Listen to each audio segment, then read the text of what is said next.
Assalamualaikum warahmatullahi taala wabarakatuh. Saudara-saudari rakan Facebook yang kami raikan, dari Taman Arca Antarabangsa Shah Alam, baru lepas riadah. Pagi ni saya nak berkongsi pasal tajuk yang tidak kurang pentingnya, iaitu pasal wayang minda. Wayang minda itu apa?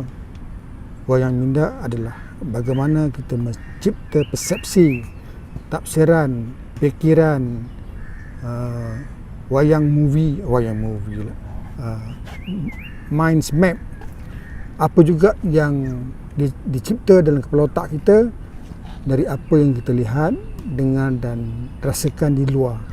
Maka itu sebabnya wayang minda manusia ini sentiasa berbeza, sebab apa yang kita lihat, apa yang kita nampak, apa yang kita rasakan mungkin sama, tapi kita tetap mencipta wayang minda berbeza. Dan yang lebih penting lagi, wayang minda itu mencipta emosi dan menzahirkan sikap. Jadi kalau nak sikap yang baik, cipta wayang minda yang baik. Tapi kali ini saya nak cakap pasal macam mana kita mencipta wayang minda. Salah satu daripadanya adalah cara berfikir. Maka cara berfikir berbeza, kita mencipta wayang minda berbeza. Cara berfikir berbeza, kita mentafsir tidak pernah sama. Cara berfikir itu apa? Banyaklah. Salah satu daripadanya adalah yang sering disebut metaprogram. Misalnya pasal internal frame of reference. Bagaimana kita atau seseorang itu bertindak, apa yang dia percaya saja. Dia tak peduli apa kata orang, dia tak peduli apa kepercayaan orang. Yang penting baginya dia menyempurnakan apa prinsip dia. Tapi sebaliknya ada orang, dia buat tak kira, dia buat apa yang orang suka je.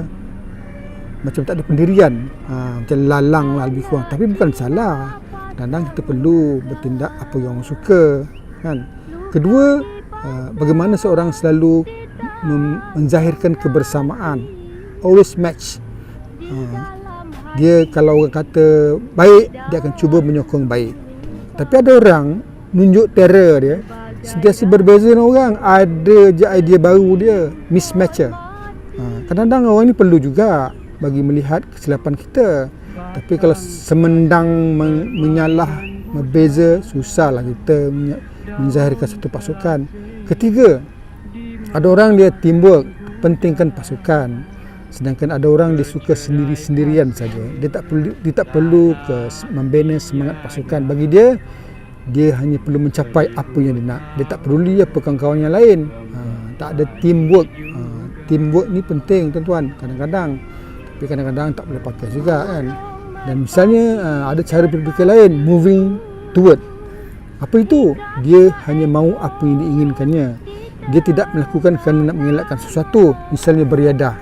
Dia beriadah takut gemuk. Dah tak gemuk, so dah berhenti beriadah pula. Jadi kita beriadah kenapa? Kena membina habit. Bila membina habit ni, sentiasa kita beriadah walaupun gemuk atau kurus, kita terus akan istiqamah beriadah. Itu cara berfikir.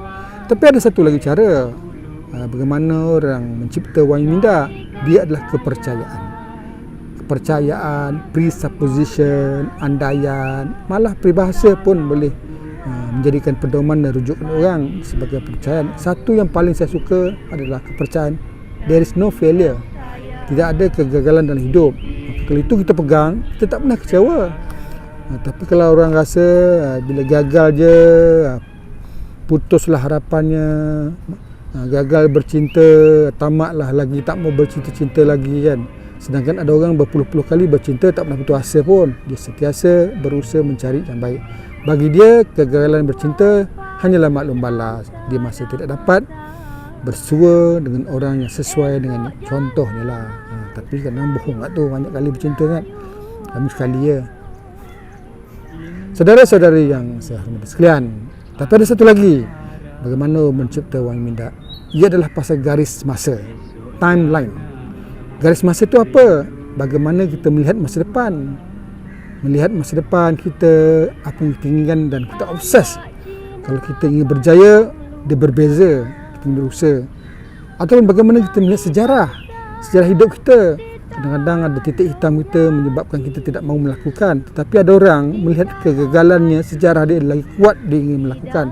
Dia dikatakan true time, melihat sejarah dan masa depan. Tetapi ada satu kaedah lagi, garis masa ini adalah in time. Dia hanya melihat keperluan masa itu. Ketika itu dia perlu melakukan. Dia tak peduli sejarah, dia tak perlu masa depan. Ketika itu dia perlu tolong orang. Dia tak perlu orang tu pernah jahat dengan dia. Masa tu orang perlu ditolong, dia akan tolong. Dia hanya memikirkan ketika itu, keperluan ketika itu dan sumber ketika itu. Sebab saudara-saudari yang saya hormat sekalian, masa depan tidak pernah realiti. Memikirkan masa depan untuk bertindak belum tentu lagi. Masa depan itu tidak mutlak, tidak pernah kepunyaan kita. Begitu juga sejarah. Sejarah berlaku ketika itu, bukan sebab sekarang. Kalau dulu orang tu jahat, dulu. Sekarang mungkin dah berubah. Janganlah kita memikir kejahatan dia, melihat keburukan dia terus sampai sekarang kita tidak suka dia. Salah. Jadi sama ada sejarah atau masa depan, dia tetap kesedaran bagaimana kita membuat keputusan hari ini. Yang penting hari ini kita bertindak berdasarkan keperluan hari ini, keperluan masa kini, kehendak masa ini, kekuatan masa ini. Jadi saya suka mencadangkan bagaimana mencipta wayang minda, bagaimana kita bertindak, bagaimana kita mencipta persepsi, bagaimana kita melihat orang. Jangan sekali-kali melihat hanya sejarah, ataupun jangan sekali-kali kita melihat masa depan. Contoh, dalam kes perbicaraan mahkamah, hakim tidak pernah terpengaruh, tidak pernah hypnotize, tidak pernah terpukau dengan sejarah budak orang. Dia hanya melihat kes itu, apa yang boleh disabitkan dengan kes itu. Janganlah mentang-mentang dulu dia jahat masa kecil-kecil terpengaruh dalam dia membuat keputusan. Salah. Ataupun dia melihat kalau dia dibebaskan dia akan buat jahat, tak boleh. Dia hanya melihat in situ. Jadi saya suka mencadangkan, lihat hari ini. Hari ini cara kita membuat wayang minda. Apa dia? Sumber hari ini. Buat keputusan apa sumber kita ada. Kalau nak berniaga, ada ke duit hari ini? Jangan besok orang akan bagi, tak jadi. Besok-besok belum tentu. Ataupun apakah keperluan hari ini? Wajarkah kita bertindak hari ini? Kerana itu yang diperlukan hari ini. Bukan sebab sejarah. Dulu saya macam ni, jangan itu dulu. Apatah lagi masa depan. Kalau ada orang berjanji akan membantu masa depan, jangan percaya. Bukan dia menipu. Sebab masa depan akan berubah. Konteksnya berbeza. Tidak pernah sama dengan hari ini. Yang paling terbaru lah, Menteri Besar Johor dijanjikan memuaskan seluruh jiwa orang politik UMNO, mahu Hasni jadi Menteri Besar. Tapi bila berlaku kemenangan besar UMNO, dia bertukar. Bukan nak menipu, tapi keperluan tangan-tangan di luar wujud ketika hari ini. Maka bertukarlah Menteri Besarnya seperti yang tidak pernah dijanjikan, tidak pernah dibayangkan. Begitulah. Jangan harap masa depan, saudara-saudara sekalian. Jadi kita mesti membuat wayang minda, keputusan, melihat orang, bertindak berdasarkan hari ini. Bagaimana caranya? Pertama, being centered. Kita mesti seimbang. Being centered ni macam jangan terpengaruh dengan kejahatan dan kebaikan. Jangan terpengaruh antara janji dengan kegagalan.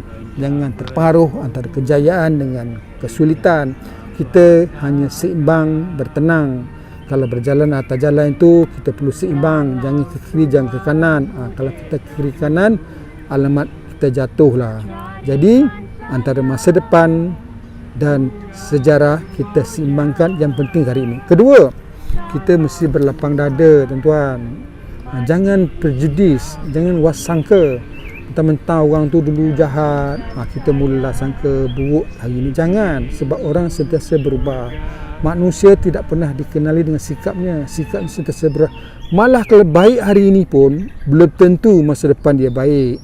Jadi yang penting hari ini, bertindak berdasarkan hari ini, menerima apa yang ada hari ini. Sejarah masa depan hanya menguatkan lagi keputusan kita hari ini. Saudara-saudari yang saya hormati sekalian, yang paling penting, kita tidak pernah bias. Apa itu?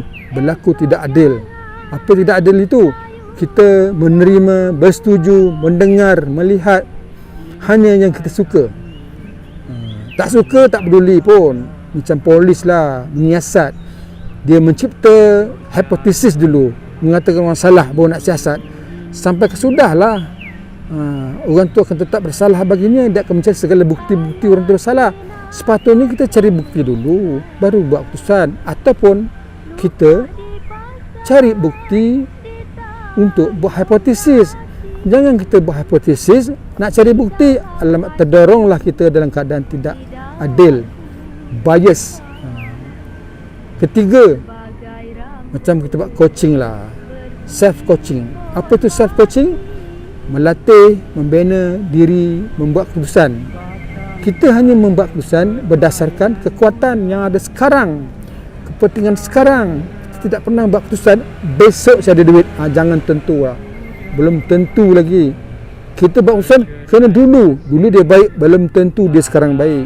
Saudara-saudari sekalian, kita hanya bertindak in situ, semasa hari ini. Latih diri. Jadi bagaimana mencipta wayang minda, bagaimana kita bertindak, bagaimana kita menilai orang, kita mestilah berdasarkan in time, ketika itu. Ketika ini kita patut bertindaklah. Jangan tunggu masa depan atau jangan terpengaruh sejarah kita. Kita hanya mencipta wayang minda berdasarkan hari ini. Besok-besok belum tentu. Besok-besok tidak pernah mutlak, kecuali angan-angan dan harapan. Jadilah orang yang sentiasa mengharap. Jadilah orang yang sentiasa mengenang sejarah. Assalamualaikum warahmatullahi taala wabarakatuh. Terima kasih mendengar.